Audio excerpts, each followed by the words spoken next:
Pastor Dan was a man of deep faith, wholly dedicated to his ministry, yet his small congregation troubled him. He wasn't drawn to wealth or fame, but he longed to bring more souls to Christ. Despite his tireless efforts, people would come and go, leaving his church nearly empty.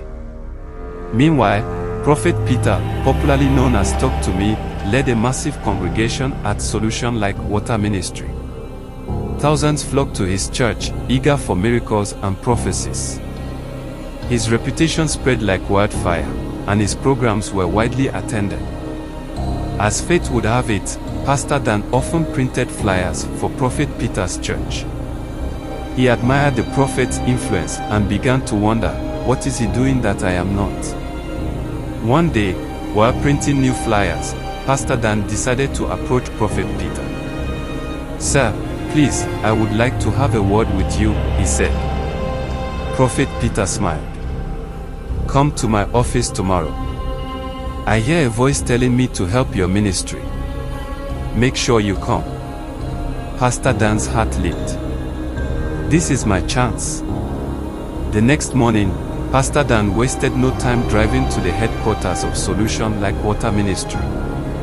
As he stepped into Prophet Peter's lavish office, he greeted respectfully, "Good morning, Daddy." "The Lord bless you," Prophet Peter responded. Without hesitation, Pastor Dan asked, "Please, sir, how can I get members? How do I grow my church?" Prophet Peter leaned back and chuckled. "It's simple, man of God, manifest power, and people will come. People are drawn to power." Pastor Dan listened keenly. "How do I manifest power like you?" Prophet Peter's expression turned serious. "There is a mountain in ACHA village called the Mountain of Powers. If you go there to pray, your ministry will change forever." Pastor Dan felt his spirit stir. "I'm ready," he declared.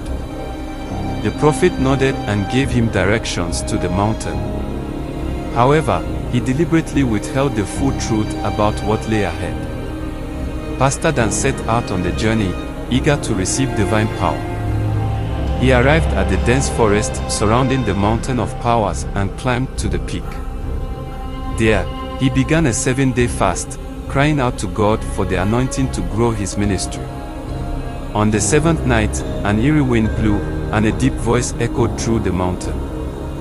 "What do you want from us?" A dark figure with massive wings appeared before him. Its presence sent chills through Pastor Dan's body. "Fear not," the being said. "I am Caprian, the angel of this mountain." Pastor Dan, trembling, watched as the being stretched out its hands toward him. "If you bow to me and become my servant, I will give you power beyond your wildest imagination," Caprian said. Pastor Dan hesitated, but desperation clouded his judgment.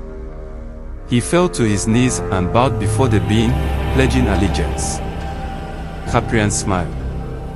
He placed his hand on Pastor Dan's head, muttered in an unknown language, and suddenly disappeared into the night sky. Pastor Dan collapsed and fell into a deep sleep. When he woke up the next morning, something felt different. He felt a strange surge of energy coursing through his veins. "I have seen an angel," he whispered to himself, unaware that he had just made a covenant with darkness. Stay tuned for more episodes.